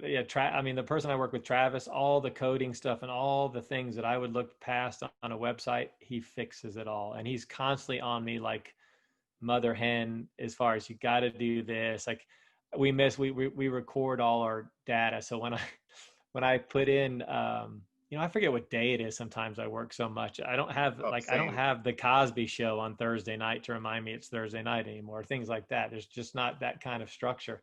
But anyway, I messed something up and put the wrong date on it. And then the tracking code that he wrote didn't track because I put yesterday and it did. And I'm like, hey, you didn't do the recap. And he goes, I can't do the recap because you put the wrong date on there. Those kind of things. So he built a tool that if it's the wrong date, it flashes red. And I still messed it up the other night. He's like, I made it so it flashes red before you press it so you won't mess it up. I'm like, I didn't get that done. So it's funny. One of my favorite fans, we have some super fans, and but one of my favorite fans, her name is Gilda, and she's a retired copy editor from Canada. And she wrote in one time and said, "Yeah, oh, beautiful story. I love it. By the way, there's a couple of little glitches in it." So being a Minnesotan, which is like Canada light, I wrote back and I was like, "Thank you so much. Like, I will implement those fixes." And it started basically a tradition. And so now she writes in with these grammatical fixes. And I kind of love it because now I get the slack a little bit. Because you could always fix stuff, on the website. So it's like, if I miss something, Gilda's gonna catch She'll it. be in there in the first 10 minutes before the Yeah. big viewership comes in. Yeah, it's just like, it's great. And she's always super nice about it. She always compliments the story and then, gives me the feedback. And she's It's great to have so people charming. watching. I mean, I have people that if my post, I missed the AM PM post thing, like it's supposed to go at 5:55 and I hit PM, they'll, hey, your post isn't up, because they're drinking their coffee and Yeah. doing your regular scheduled thing. I mean, I posted at 5:55 for 12 straight years. I don't think I've missed any mornings, but if I do, but I know that person was getting a little tired because I kept messing it up. And this morning he didn't text me. And so I missed it so many times that one of my favorite people has stopped reminding me that I'm messing up. I better stay on top of this a little bit. But yeah, it's great to have impressive. people that are watching out for you. I mean, fans, friends, family, whoever's doing it, it's nice to have gotten to the point where you can slack off a little bit and someone's got your back. Yeah. I mean, I remember when one of the things I read when I was first starting out, and one of the people I reached out to around the same time I reached out to you was Kevin Kelly, who's the co-founder of Wired. And he wrote back, and he's a really nice guy. We've chatted ever since. But part of the reason I wrote him was because of this article he wrote called 10,000 True Fans. And the theory is, if you have, or was it 10,000 or 1,000? It's been a while since I've reread this. 1,000 true fans? Anyway, the theory is all you really need is, a limited number of hardcore fans, and that can make it work. And it's what you're talking about with the newsletter. It's what you're talking about with like the domainers. It's like all you need is a limited number of hardcore people that will buy the music you make or the t-shirts you make or whatever it is that you're doing, who will buy into that thing. But if they're big fans, they will support you and they will spend money on this thing that you're working on. And there's nothing like it, Yeah, I mean, that's a 1,000 true huge fans point. over 100,000, visitors for a day. And I think your advertisers have figured that out with time, because remember 10 years ago, it was, let me see your numbers. Let me see your traffic stats. And now, we've been trying to say it's not I can fake that. I can bring in fake traffic, but Totally. I can't, and that's where we were talking earlier. If I tried to prove that they're going to buy stuff, the number doesn't matter. It's the quality of who's reading your stuff. So that's an awesome point. I mean, I'd rather have a limited amount of readers are really involved in what you're talking about than to have a bunch of people just passing through. That's why I hate people doing Google bait stuff. Like I see people writing articles. We have a nice guy in our industry, and I don't mean to demean him, but he always writes whatever, tries to make a domain article out of something that's in the headlines. And I assume it's for Google traffic, but that traffic's worthless. It doesn't mean a hill of beans. If somebody's coming from Google and they're looking for something and they click on you, but you don't really have any relevance truly to what they're searching for, they're leaving. They're not going to buy anything. They're not going to come back. And that to try and attract that kind of person is worthless. You're just not going to do it. You want someone that came there maybe by accident, but they're really looking for what you have to offer. And then they catch on and come back. And that's so much more important than the fluff readers and the straight traffic numbers that I got from College Humor. I'm sure some of the College Humor people stayed, but probably not too many. So that's a good point. It's when you get those big traffic hits, it's all about, the most valuable part of that are the few people who click a few links and say, wow, I want to see more of this and stick around. Yeah, yours was a lot better for that because it was consistent. Mine, I was just hoping they enjoyed that particular article and maybe they come back and find something else funny or interesting. Yours is a lot more consistent than mine as far as the content. Mine now is consistent with domain investing, but this podcast is going to be all over the place. I mean, I'm going to have nobody's going to be related to the next person other than they're unique people that have had good success, that tried new things. And that's why I think it's going to be fun because I've enjoyed talking to you. I know you, but I haven't really talked to you a lot in 12 years. I mean, I was honest when we opened this thing, I've owed you a phone call for 12 years. And when I see you have a book, it's like, I love watching someone that's doing exactly what they wanted to do. I mean, you are the person you were 12 or 13 years ago. What you're doing now is not that far off from what you would have wanted to do back then. So it's really cool to No, see. but the crazy thing is, it's not something I ever pictured myself doing too, right? It's like it's the dream job that I didn't even know existed back then. And you're And still not an architect. and I'm still not an architect. I still went to grad school for something I didn't end up doing. But it's And you funny, could somebody, you could somebody, be considered one of the premier people in architecture and not have drawn one simple thing. yeah. Well, somebody just today, completely coincidentally, I got a message on Reddit from somebody who read a post I made 7 years ago, because I have a 10-year-old Reddit account, right? And they asked me this exact question. They're like, okay, I'm in architecture school and I don't know if I want to be an architect. And I read that you did something else. And I also like writing and researching. So can you give me any pointers on this? And I haven't had a chance to respond to them yet, but I will. And I don't know, it's great. I love It's a it. Like young I love, you. It's a young you on it's the other totally side of that. me. Yeah. Like I'm like, oh boy, do I have some pointers for you. Well, it's only going to take 12 years, but if you could just sell, all you need to do is sell a website for a lot of money to hold you off while you figure out what your next step is going to be. You'll be fine. No, I think the best, I mean, the best, I'll have some other pointers too, I'm sure, but I think the best advice I could give somebody like my younger self is just, just try different things and see what sticks, like don't hang everything on one endeavor. Don't say, well, it's going to be this or bust. Just try out different things. Maybe, get a freelance gig, launch your own website, launch your own podcast, whatever it is. Maybe do all of those at the same time. And then just see Yeah, what I always tell people don't be afraid to throw darts, throw yes. a bunch, but throw them one at a time and take aim. You know, Yeah. that's the thing. We throw a bunch of darts up there, but take them one by one. Don't throw them all with one handful because people just get overwhelmed doing that. So yeah, I think you're exactly right. And do it while you're young. I know that's cliche as well, but I talk to people and they ask me if I should do something. I say, what are your responsibilities financially, emotionally, and into your family? What do you have? And if there's a lot there, don't do it. It's just, you don't want to lose everything that's important because you want to go for your dream. You have to have the support of your family. You'd have to have your responsibilities be pretty light financially.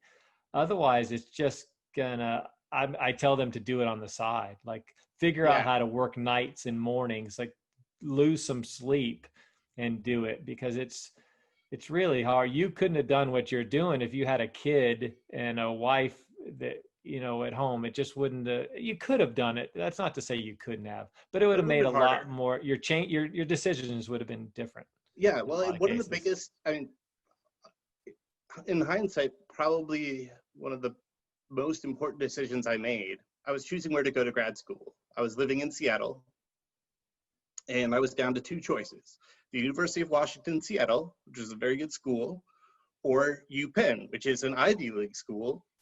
But UPenn offered me some financial assistance, but it was still going to be, I was still going to leave there with $150,000 in debt. So it was that or go to the UW and leave with a lot less debt. And maybe even offset a lot of that debt, during summers and things.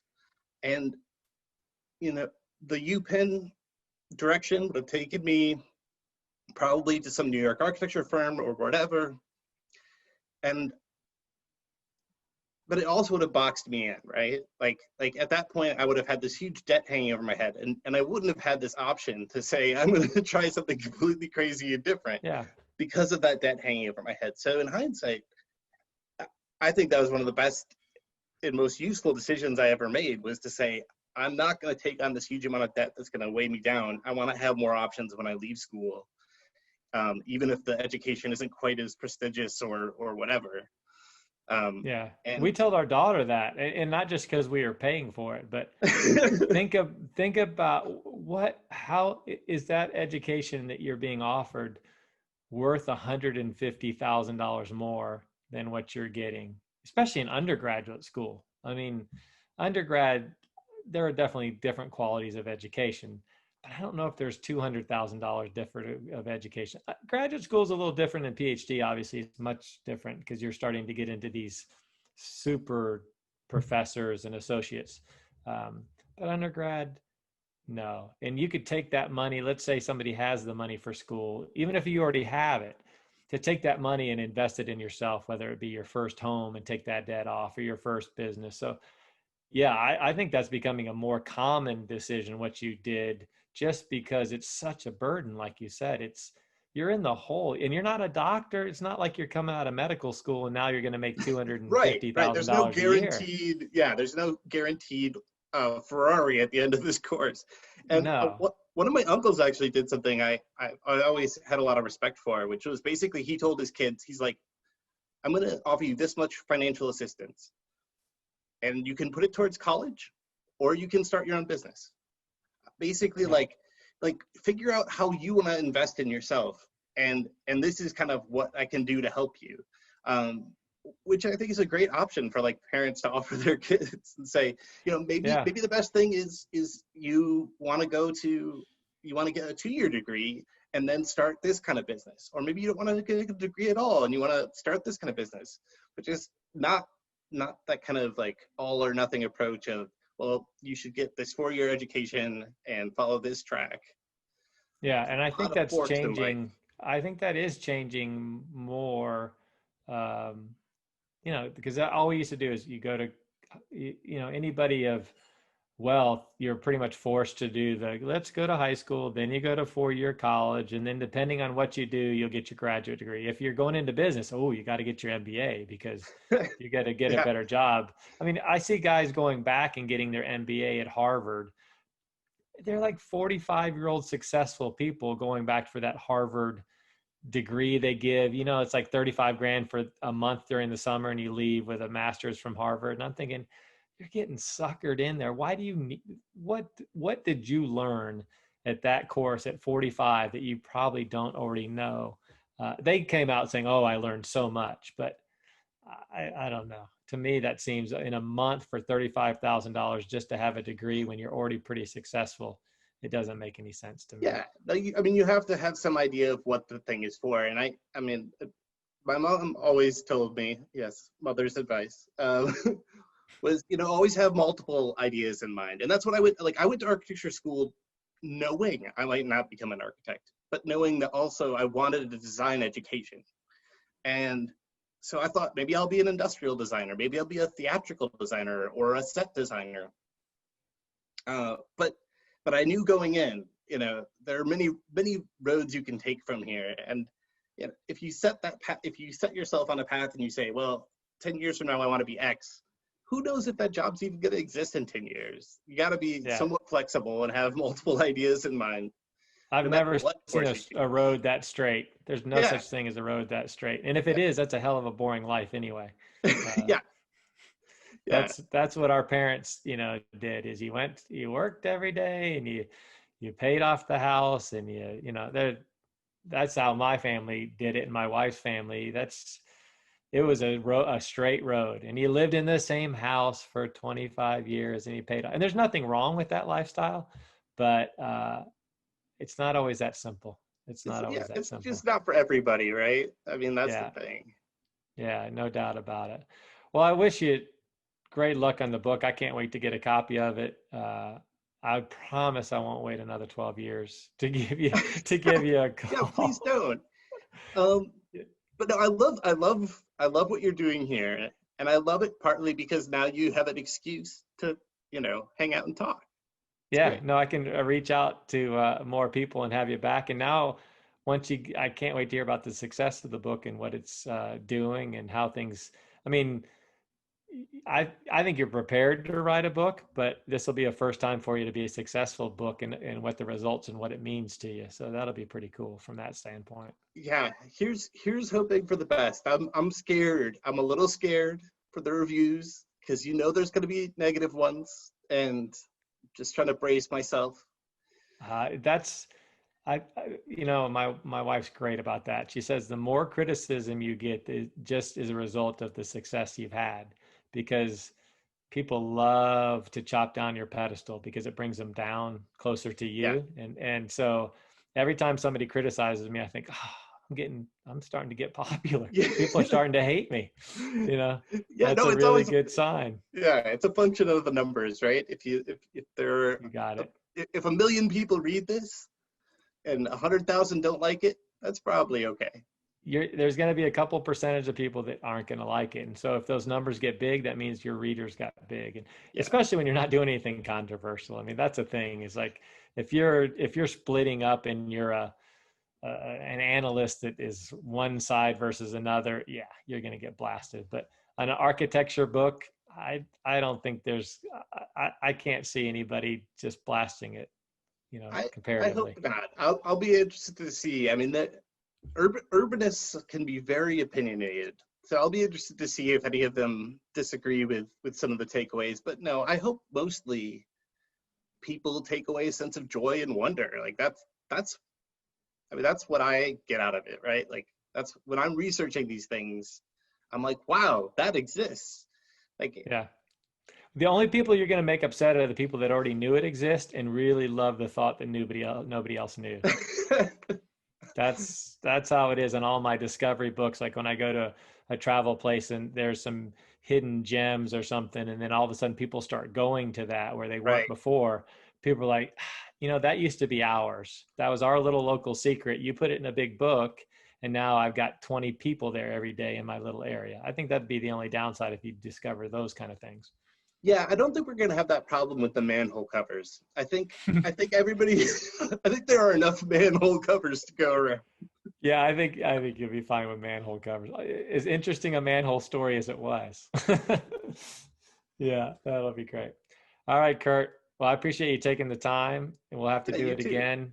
And we'll talk to you soon. Yeah, hopefully within the next 12 years. And a best-selling author at the bottom of your biography next time. Well, that's what we're aiming for next week. Let's see. We'll Next see how it week, goes. yeah. So this might not even be. Hopefully, this will come out before it's even. Oh, You've already right. got that on there. Oh, I should have thought about the timing of this.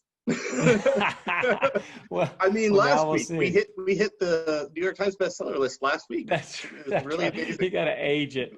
You got to age it. Yeah. Well, thank you. Thank you. We'll do 4 endings depending on Yes, how well yes, it is. yeah. It did okay. It did better than we thought it might. Yeah. You can always say that it did better than I thought it was, and I'm truly grateful for the amount of copies we sold. Yes. Absolutely. All right. Okay. You take care.